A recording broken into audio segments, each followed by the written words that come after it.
When did you decide that you wanted to be called Hope instead of Jennifer? In fifth grade, there were a lot of Jennifers in the class, and I was just pivoting from being a very shy, timid little girl to owning myself and finding some fierceness in me. And I wanted to be different. And I had been really embarrassed about my middle name, Hope. And then all of a sudden, I took those blinders off and I loved it.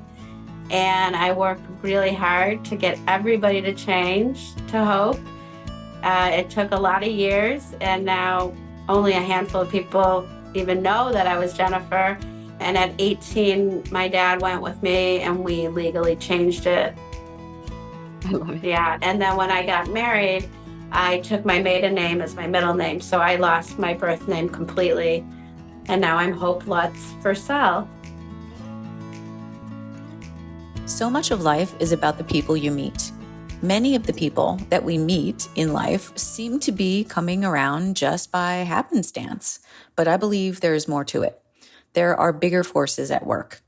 People come into and go out of our lives for a reason, and we might notice this and work out what the reason is, and we might not. But because of free will, we have the power to put ourselves into places where we are likely to meet people who can help us on our path, who can add value to our lives, and to whom we can add value in their lives. This is essentially the purpose of networking. Networking is intentional. It is one of the most powerful things you can do to elevate your business or status in whatever your endeavors are. This September 6th, my partner Renee V and I have organized an amazing opportunity for networking with high-level individuals all gathered together in a room of unprecedented energy with a curated selection of major thought leaders who will be speaking to the group and sharing their wisdom, motivation, and inspiration. It's the Rich Thinking Conference in Philadelphia, Pennsylvania, September 6th. A whole day event, including breakfast and lunch and networking and these amazing speakers. You can go ahead and do the research on our speaker lineup by checking them out at richthinking.org to see the full list. And you'll see that this is a networking opportunity of a lifetime. And the speakers are phenomenal, but the people who are coming to this event are also major players, creators, idea people, entrepreneurs, movers and shakers, and people just like you who are building and growing. You do not want to miss this chance. Something special happens when you put yourself into a place like this, where the frequency is raised, the people are pumped, and the words are spoken to create magic in your life. It's transformational, and we still have room in the room for you if you act fast. Get your tickets at richthinking.org. Welcome back to Blessings, my friends. So who out there needs a little hope? I think all of you are going to answer yes to that question after you meet today's guest, Hope Firsel. Hope has been through it, from a struggle with infertility leading to the decision to use a surrogate to build her family, to a battle with stage 3 colon cancer, and the end of an 18-year marriage. She is the poster child for life not being what we expect it to be and handling it all with an admirable grace and resilience. She leads the empowerment movement with gusto, fueled by the lessons that she has learned in overcoming multiple personal traumas. And she loves to serve. And I can't wait to hear the goodness she's about to serve up to us today. Welcome, Hope, to the show. Oh, thank you for that beautiful introduction. I'm honored to be here. You're so welcome. All right. I want to start out with a big question to just get the wheels turning. Yeah. What is the nicest thing that anyone has ever done for you? Oh my God. The nicest thing anyone has ever done. Probably a surprise party that my ex-husband made, and he performed in a band and we raised money for cancer, and it was for a big outing after my final surgery, and it was beautiful. Oh, nice. Is that a good memory for you? Oh yeah, it's wonderful. Good. The kids remember it, and we were in the local paper, and it was beautiful. Nice. How long Yeah, ago was that? it was probably about 10 years ago. Okay. Yeah.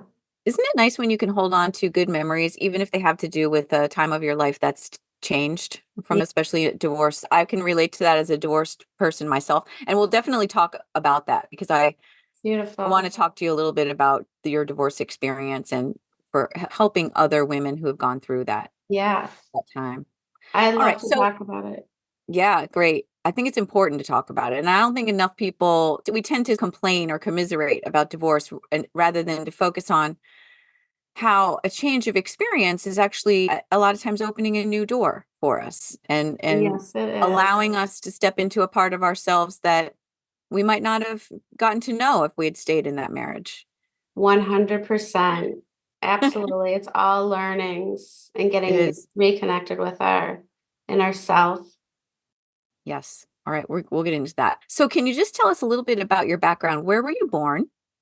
I was born and raised in West Bloomfield, Michigan, a suburb of Detroit.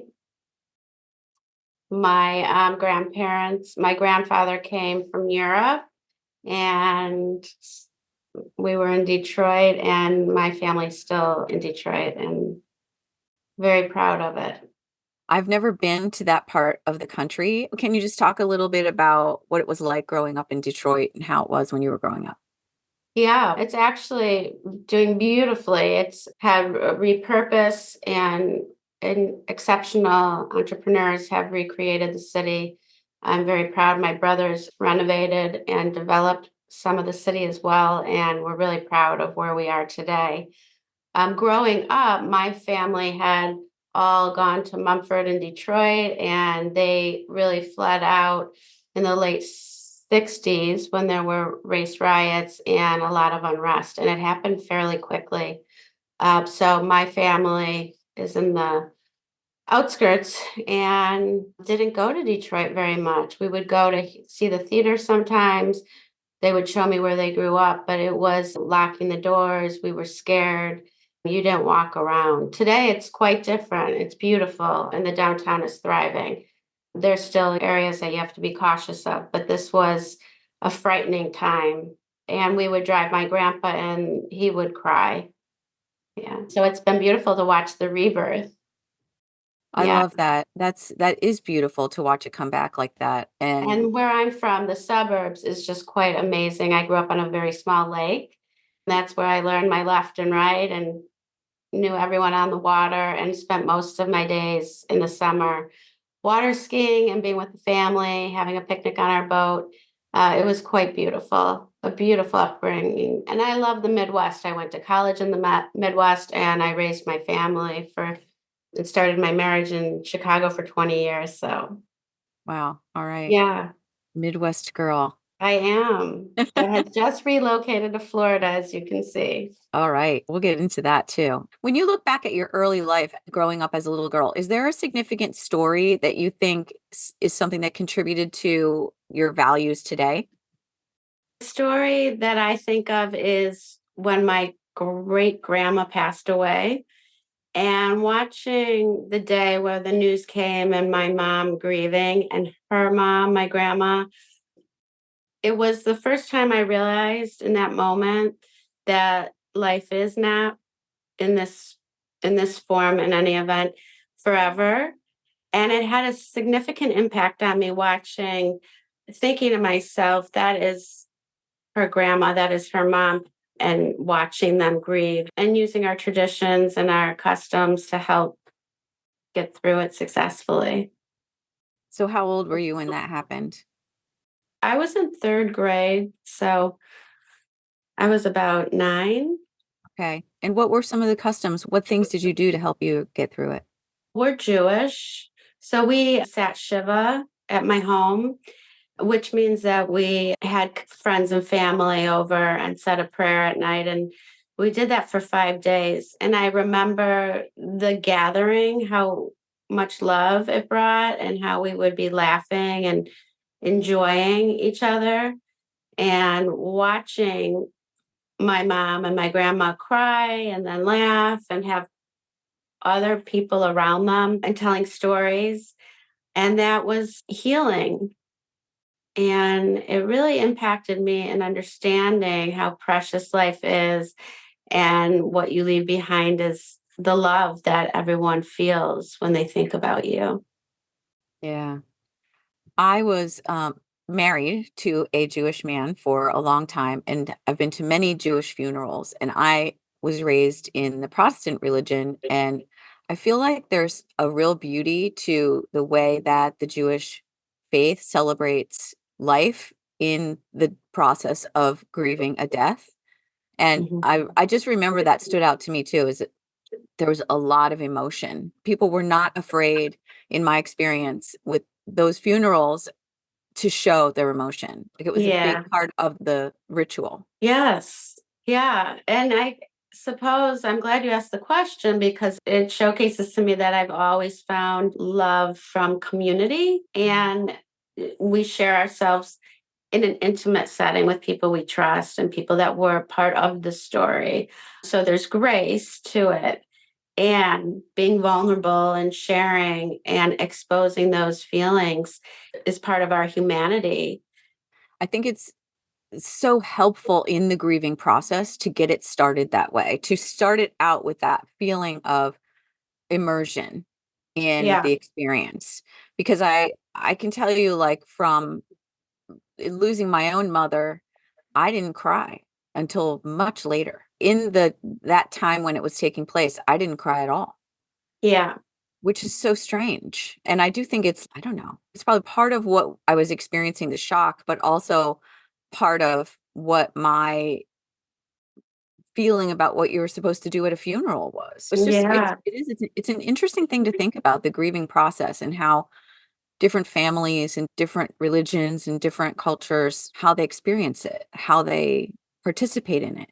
It's different. Yes. And it's important to know that grieving happens without a death of a human. For instance, when you go through a divorce, you go through the same stages, and it's important that you grieve the loss of that marriage, that unity, that relationship, and give yourself space. And the same when I deal with women going through infertility is we have a vision of how our life is going to be.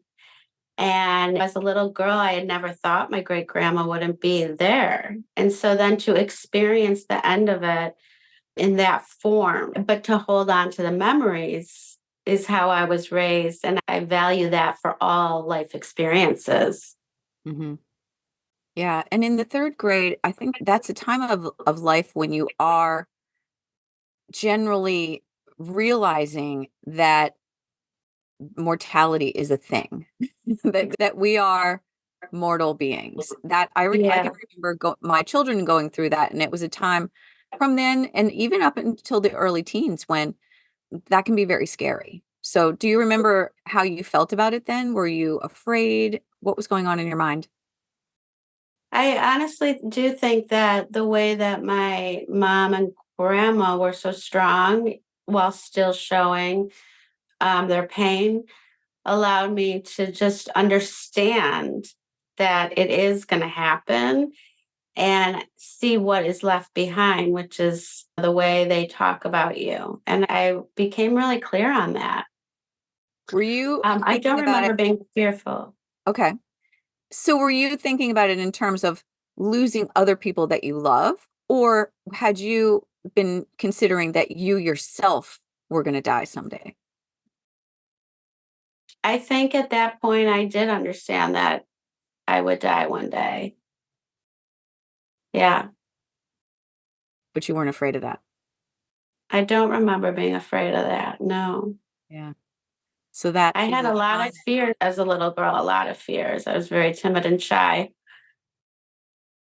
but for some reason, that particular thing wasn't one of them. And I guess that's a testament to how your mom and your grandmother handled it at the time.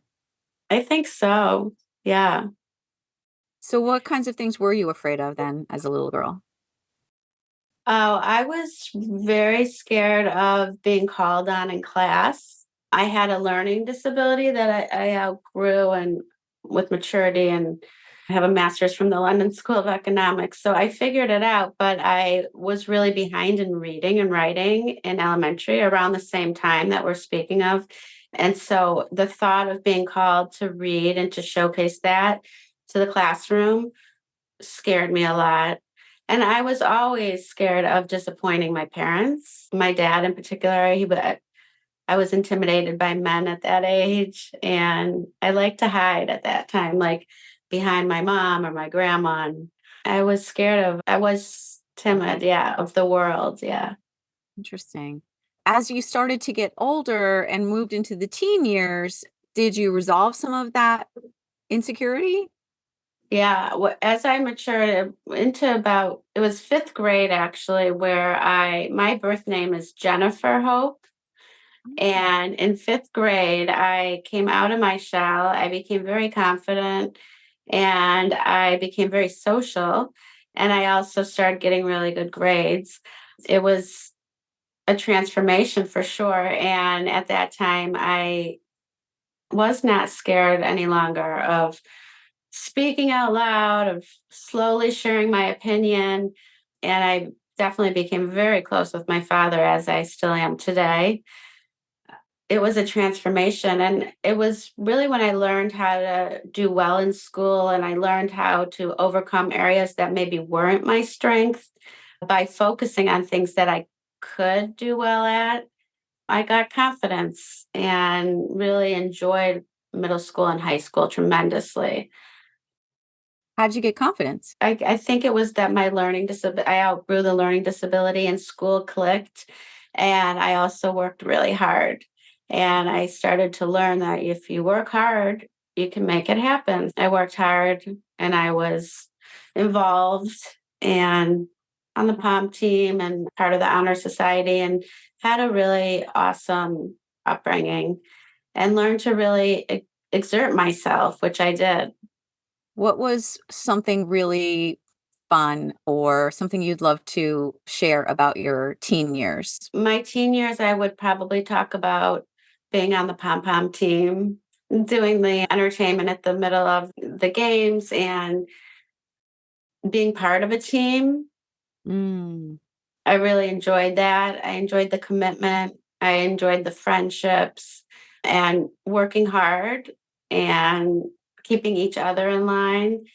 This was a really fun time for me. Did you have a Yeah. job in high school? I did. I worked at a hotel called the Townsend, a beautiful European boutique hotel in Birmingham, Michigan. I started before I was 16. I served tea. I had afternoon tea in the lobby. And I stayed and worked there all through college when I would come home for holidays and vacations and summer. I moved into the banquets. And then that hotel is actually where I was married. And friends and family, especially from Chicago, came in and celebrated at the Townsend. So it's very close to my heart. Okay. And then what did you study for your undergrad? I studied psychology. I had a minors in women's studies. And it was around my senior year that I realized I really wanted to study leadership development and how individuals are motivated and how individuals communicate. At the time, I was focused on that within the workplace. Mhm. I became fascinated with psychology in the structure of an office or a corporation. That is really interesting. I Yeah. also have a degree in psychology, and I was more interested in, I think maybe more children for me when I first, like Mm, developmental psychology was very interesting to me. But I yeah, love now that I'm older, I'm very much more interested in the self and self development, and then how exactly. that does play out in our interactions, in our careers, and in our families and our relationships. So, when you discovered that interest, did it lead you then into your graduate work in economics or Yeah. that had no. At the London School of Economics, I received Mhm. a master's in organizational psychology. Okay. So it was exactly that. We also studied some human resources and understood some of the economics of the business. Really, my passion was always studying the organizational culture, team building, communicating internally with the organization and externally. I'm fascinated by PR, marketing, and really sharing that inner self Mhm. and doing it in a crisp and clean way. And I use that even today as I help women going through the unexpected in their own life. How will they come? How will they show themselves as they are the CEO of their own lives? Mm, yes, I love that. The CEO of your own life. Wow. Yeah, you write your own story, even in the face of cancer or divorce. And I really speak a lot with divorcees because as we come out of that experience, there's a lot of communicating that needs to happen internally and externally. So we need to get very clear on ourselves and then create plans and a vision and stay accountable to that, even in the face of health and family crises. Yeah. And it's really, I think, so meaningful when you can help people through something that you've been through yourself. So let's talk about some of the things that you've faced in your life. When did you meet your husband? We met when I was 25. I had moved to Chicago for a job and we met on a blind date. Okay. And then And that that was a eventually, 20-year relationship. okay. And I know that in the course of that relationship, when you decided to have a family together, you struggled to get pregnant. So can you talk a little Yes. bit about your journey with fertility? Yeah. It was a 5-year journey. It required me to leave the workplace in a corporate setting. I couldn't keep up with the travel that life as a consultant often has. I became a full time patient and we traveled to Colorado where I worked with Dr. Schoolcraft, who's very well known at CCRM. And it took 5 years, really, of finally having our two beautiful boys that are now teenagers. Hmm. So you went through the process of exploring how you might carry children Oh, yeah. yourself, but that didn't work out for you. Yeah, we explored all options because I was 100% committed to having a family. And we explored adoption, we explored surrogacy, and I myself had 6 failed rounds of IVF. I Mm. had several surgeries, I had one miscarriage. And we, in the end, had a surrogate mother who is, we call her Angel, and we still are close with her. She's going to come visit next week, actually. And it's been the most beautiful relationship. And I entrusted her with holding our babies during that delicate time. And she is such such an amazing mom and sister and friend that it brings tears to my eyes just thinking about how lucky we are. How did you find her? We worked with an agency and I can share that information as well. And we clicked right away. Okay. We'll Yeah, share that in the show notes for people who may be interested in surrogacy. that'd be So, what's great. important when you're making a selection like that for someone who's going to be potentially a part of your life for the long term? How did you decide on who was going to fill that role for you? Yeah, I definitely recommend working with an agency. And so it's more about picking someone in that realm that you trust that's going to do the search and make sure that it's for the right reasons because they are going to want to screen for someone that is healthy, not just physically, but emotionally and mentally as well, that they have their own family and their own relationships and people. And that for me, that they truly believe this was a gift and that is how she valued it and we had the same beliefs in terms of how we would care for the baby during the pregnancy. And she always made it feel very clear that this was our baby. So you really need to do the psych testing. You need to be in the right state. You need to work with professionals. That's the biggest obstacle I've seen is when people are putting it together on their own. And you miss some of those big red flags that can come up during that process. But once I was able to narrow it down to women that were legally available and emotionally and mentally, then it's about someone that you enjoy being with, someone that you trust, and someone that you believe shares the same health values as you. Hmm. Yeah, that's very someone important. that's responsible. Yeah. And is this during the process, do you speak to them every day? How often do you communicate? That's left to each family is different and each story is unique. And just like any relationship. And because I've coached a lot of women through it, I would say I can tell you a million different ways it goes. My surrogate lived in the same state. I was able to go to every doctor's appointment with her, which I did for both of our boys because she carried both of our boys and they're 20 months apart. We traveled together because my doctor was in Colorado. We were in Chicago. So we were very close. I don't know if we talked every day, but I trusted her too. So if we didn't talk, it was okay too. She had Mhm. 3 babies that she was raising at the time. Yeah. That's a big trust because you hear about the horror stories with surrogacy and how things can go wrong. The surrogate mother wanting to keep the baby, those kinds of things that You did you don't worry hear about about any of them? that. That's really, if you're working with the right staff, professionals, that's not an issue. That's not an issue. So that would be No. only things like that happen when people are trying to put it together themselves rather than working with a professional agency. Honestly, I don't know any story like that. Good. I That's can, I know some movies like that, but I don't know yes, any stories like that. not in real life. Okay, good to No, know. not today. Today is so different. There's so many different ways of having your family. And egg donation and surrogacy and sperm donation are so common. And those are gifts in my eyes that those humans are giving to parents who are striving to create a family. Mhm. And they share some of their genetics so that they can give that gift of life. Yeah. When you work with the right professionals, then you're dealing with people who are doing it for the right reasons and understand exactly what's taking place. It's also, you never hear about a woman that would be a surrogate and the egg donor. I don't even know if that's legal.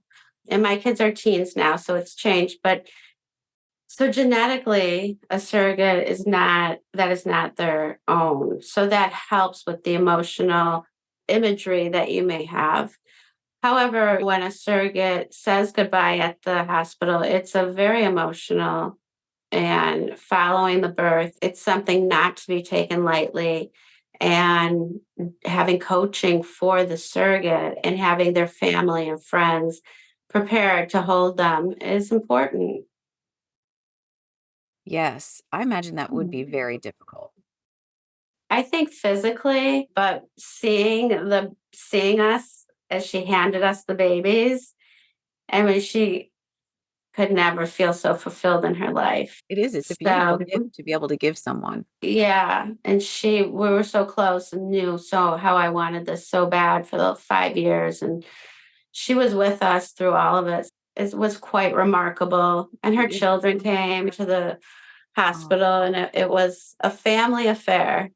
that's amazing. And you've kept the Yeah. relationship with her and a closeness over the years.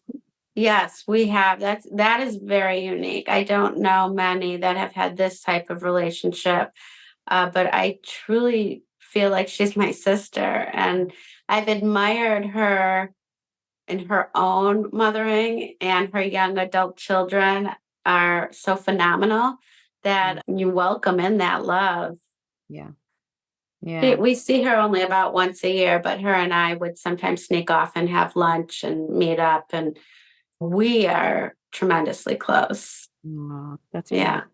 That's so it beautiful. is. It is a beautiful story. It is.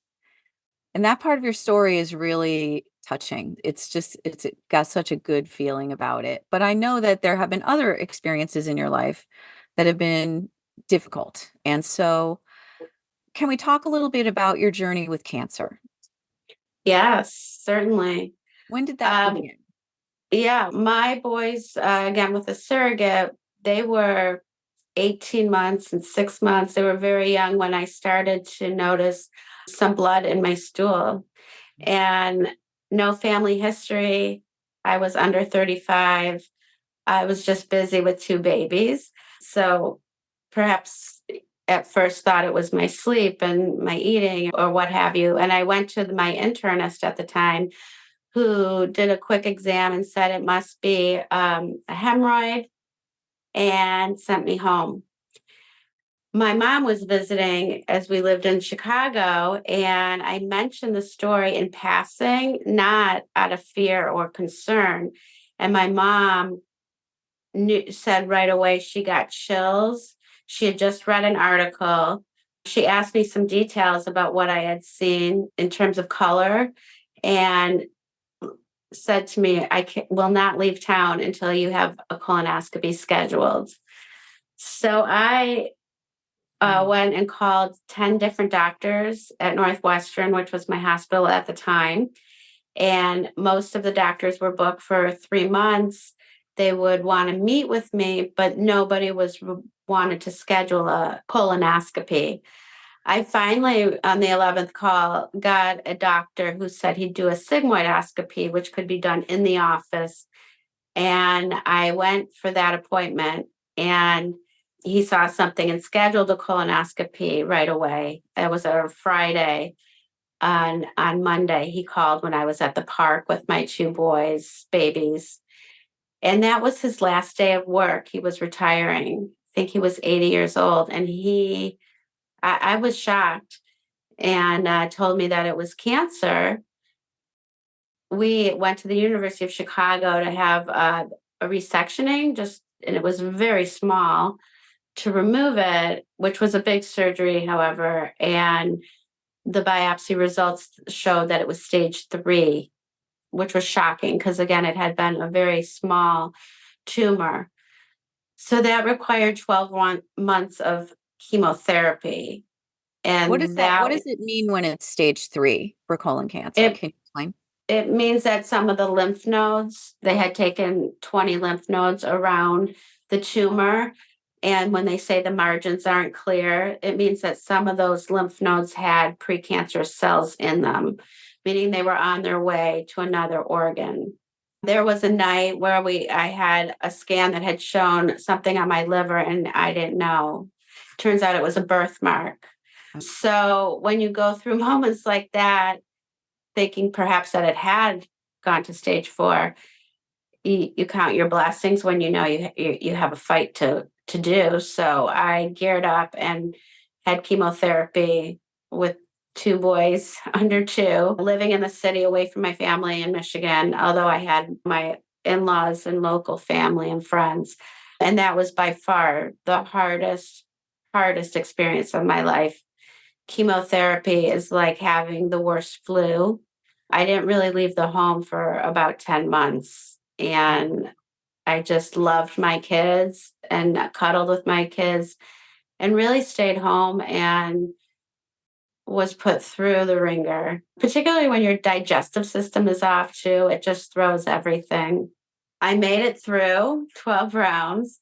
And a few years later, went to Sloan Kettering in New York, and I had preventative surgery where I had elected to remove quite a few organs that were possibly at risk so that I could sleep well at night. I had very aggressive surgery, and I'm watched by the University of Chicago with a yearly scope. And I'm proud to say I'm over 12 years clean, and I feel absolutely fantastic. And it's a distant memory. It was a nightmare. I'm so sorry that you had to go through that. But Thank you. I imagine that it taught you some important things.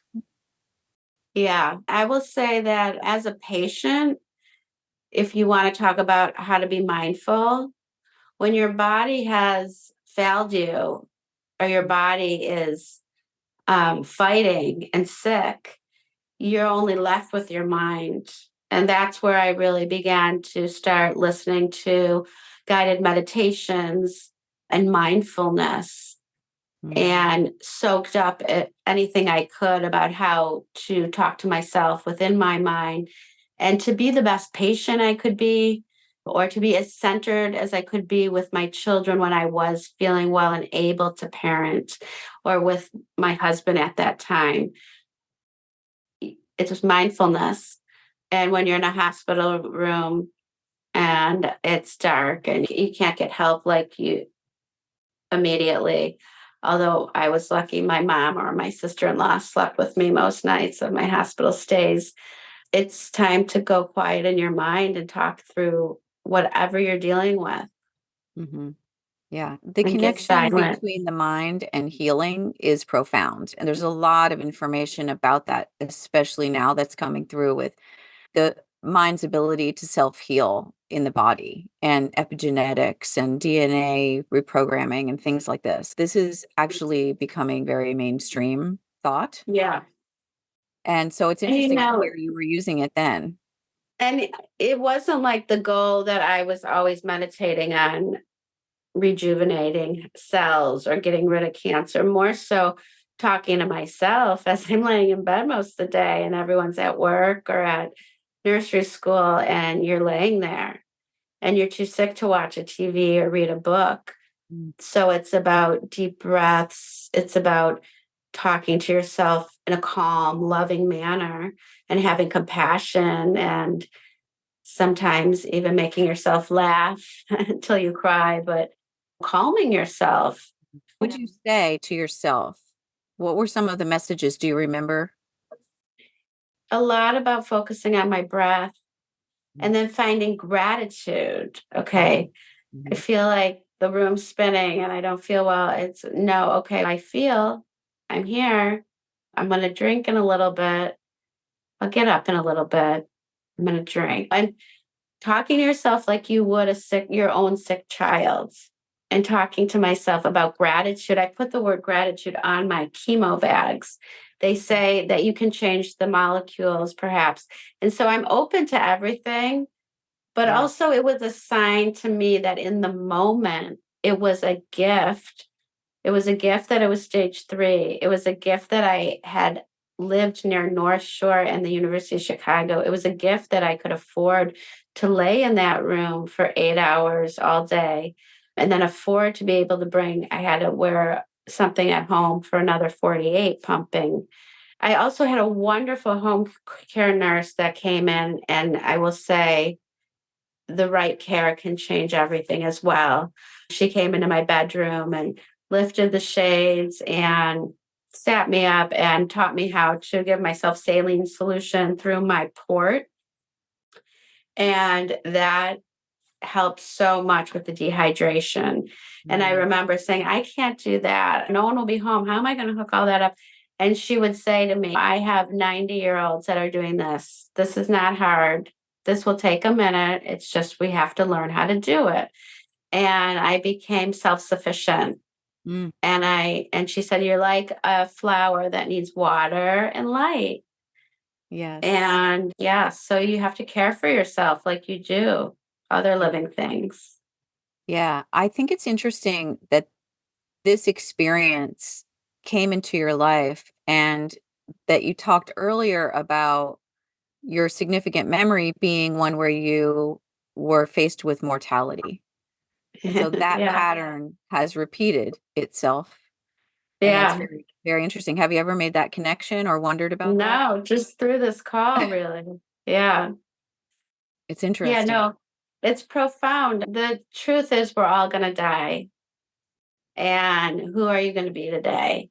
So when you walk into court and you're a divorcee, which I deal with a lot, or you're co parenting, or you're talking to your doctor or your lawyer, or facing something as tremendous as hearing, you have stage 3, and you look around and you have family there, you have children, you have residents in the room and doctors. And it's about talking to yourself in that moment and breathing deep and going within to figure out who you want to be to all of those people as you hear the news and as you prepare to communicate Yeah. and listen and to listen. So how long did it take you to move through that healing journey to where you felt like you were living an everyday normal life again? It took a long time. If physically the chemo, I don't think I felt totally myself for about a year. Mm. But then I went back and had proactive surgery. Mhm. So that surgery itself I actually almost died in that surgery. I created an infection and didn't realize it till I had gotten back to Chicago. So I wasn't near my Sloan Kettering team. And luckily, the University of Chicago helped me through that after 2 different hospital stays. So that took a long time. My liver had started to be impacted, and probably a good another year. And then when you're working with the digestive system, it's a lot about what I'm eating and understanding my body. I have a unique system, as we all do. So being in tune with it and constantly, and as you age and you go through all your changes, we all have to stay in tune with our body and its uniqueness. And that's ongoing forever. Yeah. Are there any things in particular that you had to change about your lifestyle or your diet after this Oh process? yeah, tremendously. Yeah, sugar is very hard for me to digest. A lot of fiber is hard, so I would live on a Middle Eastern diet if I could, but fiber is difficult. And you learn that white processed flour is hard. And I don't get to eat like I used to for fun Yeah. and as much as I used to eat, but it's a better lifestyle. So I Yeah. really still enjoy my salads and my chicken and my protein and Yeah. At pasta. the So so at the time, your husband was helping to care for the children, and you went through a really tough spot in your marriage at that time. How did that manifest itself in your relationship, and did it have something to do with your decision to eventually divorce? we moved through the infertility and the cancer very well together, tremendously. He's a very strong man. So I would say he did exceptional in those crises. And Mhm. my parents in both scenarios were very attached and by my side as well, with a lot of the emotional support and a lot of the time. I think the breakdown happened for us as we got back to normal life. And again, it takes years, Yeah. especially with your system and your eating and your life. So as we exited those crises, I think that the discomfort or the areas where the breakdowns existed magnified. Mm. And it was a mutual decision. Mhm. And we had been in a lot of therapy, and we both would have done anything if we could have kept our unit of 4 together. We really gave it everything we could. And then you realize at some point that you have grown apart, that you don't suit each other best in the relationship as lovers. We're in a relationship forever because we are raising these 2 boys and they will always be our babies. I'm very clear of that. We co parent for the rest of our lives. But the romantic relationship was no longer allowing each of us to grow to our full potential. And that became more clear and more clear years and years out of those traumas. And when after you have faced such trauma and you're so aware of mortality, you start asking the big questions. And we did it in therapy. We had child therapist and a couples therapist. And the goal of therapy for us at that point was, will this marriage stay or will we consciously end the marriage? And because of my love for psychology and his openness, we went through a process. Now the ending was still hard and didn't go exactly as planned, and some very difficult, painful years. But it was a conscious decision on both ends. And I think it's from walking out of that darkness, you realize how short life is and that you really need to be in peace. And Yeah. we were not. I love the way you describe that because a lot of people experience divorce because there is a catalyst or a traumatic event that kind of Yes. moves the divorce into a supercharges it. And Yeah. there are many more people who I know who have been through the same thing that you just described, where you just get to a point in the relationship where it doesn't work any longer Yeah. as a marriage, as a romantic relationship. And a lot of Yeah. people at that point make the decision to just continue on with it imperfectly in and Yeah. sacrifice themselves in the process. Yeah. And we both tried to do that, I think, for a while. I mean, a divorce after 18 years with children, it's not taken lightly. There was a catalyst in terms of there's an end point Yeah. and there's a lot of energy around the ending of that. And the way we communicate and deal with that was very painful and very hard. But we both definitely knew that we had tried and that this wasn't working. And I'm very fortunate that there wasn't another person involved on either end. There wasn't any secrets. It wasn't that there was gambling or drugs or debt or anything of that nature. But I coach women through all of that. Mm. And even if you're in therapy, the moment that it really ends, or and the night that they move out, or you move out, or the night that you tell the children, it's no matter how much you planned, no matter if they crushed you or you both jointly decided on this, those experiences are traumatic and hard and life changing.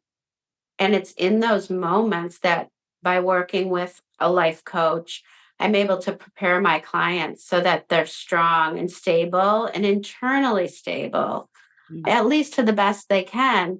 And sometimes it's sessions where we do just cry and Mm. share and go through the darkness. It's very important though that we share it in our own space in a private place so that when we have these moments or you're sitting in mediation or with a judge, that you're prepared.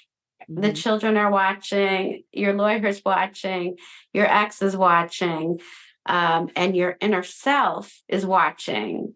And Mm. with the mind and with preparation and planning, how do we create a stable force within so that you can have yourself? In the end, that's what I have learned is no one's here to rescue me. I think I had put that on my ex-husband, but I really thought getting together at 25 that he had this certain buckets. And the divorce has given me the opportunity to understand that no, I got it. Yep. And in the end, you're born alone and you die alone. And you're in this mind that the human beings have, this incredible tool. And if you don't know how to use it, you can have a very sad, crazy life. If you Mhm. can talk to yourself and find inner peace, then the internal system can be regulated for these very big, very adult experiences. Mhm.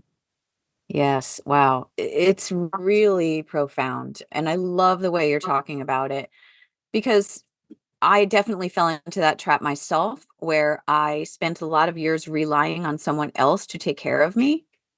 And when you are in that situation and then you go through a divorce and you find yourself taking care of yourself for the first time, maybe ever, Yeah. because a lot of us went right from being a teenager, college, whatever, if you whether or not you Yeah. went to college and then getting married, and you never took care of yourself completely.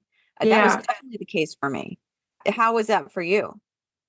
How was that I transition only, for you? I, yeah, because I went from a dorm graduate school that I was fortunate enough that my father had paid for in London, and I lived alone for 1 year, alone by myself. I lived in the dorm alone, or in San Francisco for a year in between.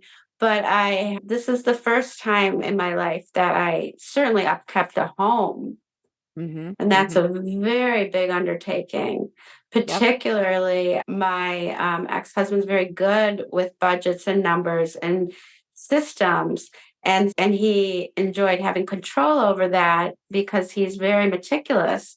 And I enjoyed giving that. So it's skills I've never had, really. And being in psychology, I spend most of my time studying and talking and reading. So there's so many big buckets that get handed to you with the divorce. That's even more so that the internal dialogue needs to be positive and respectful to yourself Yeah. in order to take on these new big tasks. And raising children in the home alone with two boys. I did a lot of parenting on my own because my ex is a very hard worker and had to travel and work a lot. We would have family discussions, however. And when dad gets home, we'll talk about it. And it's just you. And that's it. And the decision making is just you, right? I don't know. Do I need to fix that in the home, or do I need to address this with my son right now? It's a whole new world in the midst of what we talked about in the beginning is it's a death. So you're grieving. Yep. Even if you spent years in therapy and you contemplated this, the actual moments that it happens is a whole new world and a whole new level of independence. And today, now in my own home, post divorce, a few years in my own business, I am so proud of myself and I love my life. And I love my time alone with my children in our home. And I'm proud that they have a father that they enjoy their time with as well. And it's just different. And having my babies through a surrogate mother, it's embracing that experience. It's different than what I had grown up believing. So you have to give yourself time to process that. Mhm. Yeah.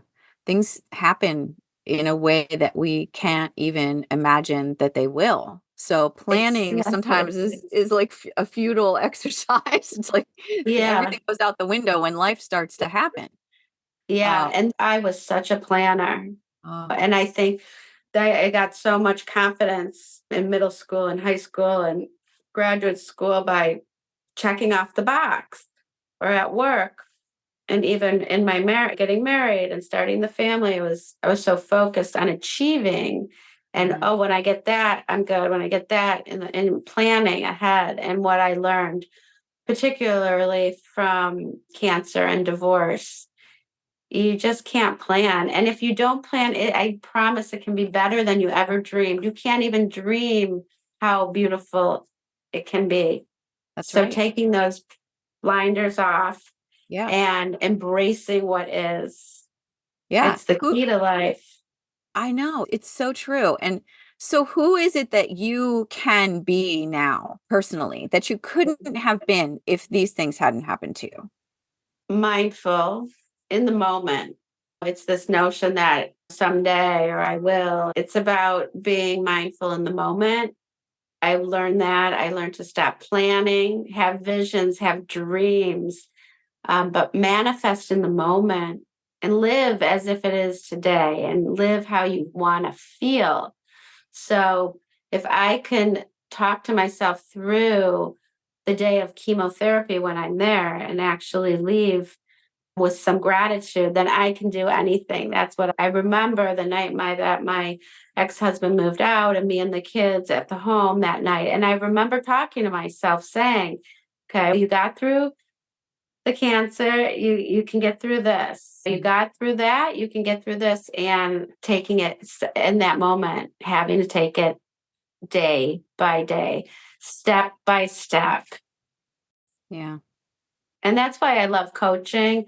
While I use my psychology degree, I really enjoy talking about today and making action plans and Mhm. breaking it down Mhm. into doable next steps. Mhm. And even in the face of stage 3 cancer, I had my list. I knew what I was doing. I knew what was next.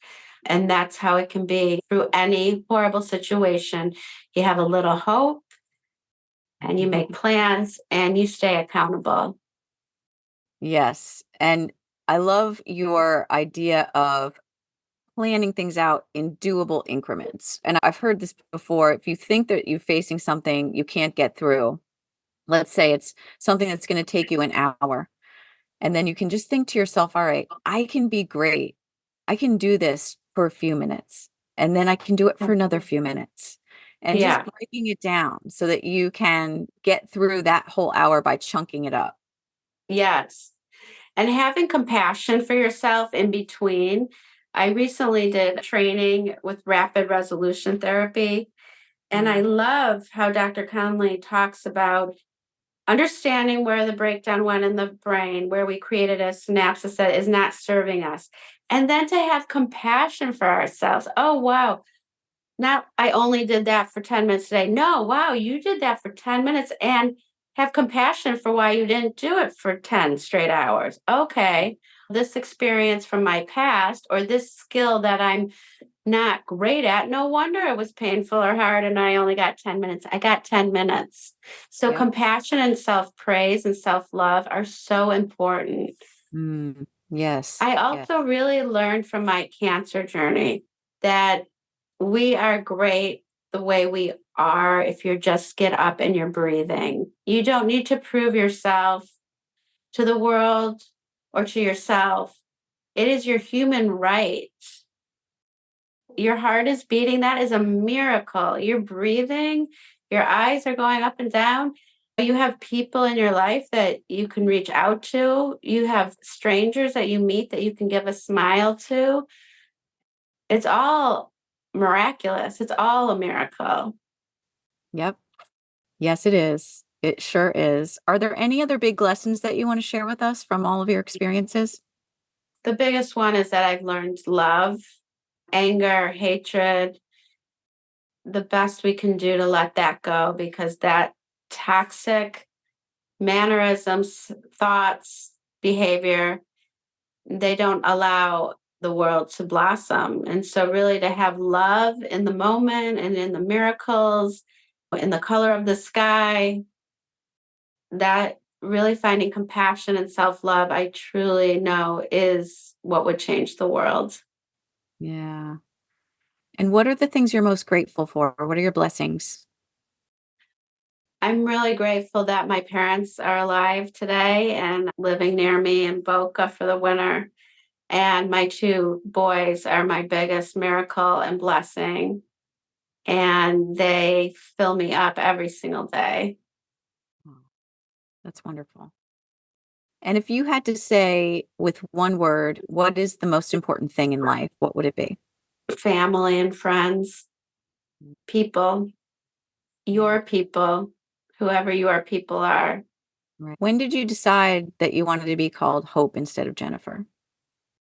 In fifth grade, there were a lot of Jennifers in the class. And I was just pivoting from being a very shy, timid little girl to owning myself and finding some fierceness in me. And I wanted to be different. And I had been really embarrassed about my middle name, Hope. And then all of a sudden, I took those blinders off and I loved it. And I worked really hard to get everybody to change to Hope. It took a lot of years. And now only a handful of people even know that I was Jennifer. And at 18, my dad went with me and we legally changed it. I love it. Yeah. And then when I got married, I took my maiden name as my middle name. So I lost my birth name completely. And now I'm Hope Lutz Firsel. I love it. And you are Well, Hope. thank you. You really Thank embody your you. name and it's so beautiful. So I love that. So vulnerable and able to share your experiences with people and that your work is centered around helping people to go through similar things that you've been through. You really just are adding so much love to the world and it's been really beautiful talking with you about it. And so if people want to get in touch with you, what's the best way for them to do that? I'm hopeforsell.com or on Instagram, Facebook, or LinkedIn at Hope for Sell. And I'm always taking text messages. So if you're looking to join a group, just text me or one on one. I work virtually and in person. My cell phone is 773-848-9349. And I work really closely with my clients.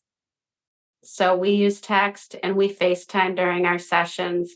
We get as close as we can, and I make the container, my space, and my small groups geared to filling them up. Beautiful. All right. And we'll include all that in the show notes for anyone who's interested in getting in touch with you. Thank you. Hope. This was such a beautiful opportunity. Thank you.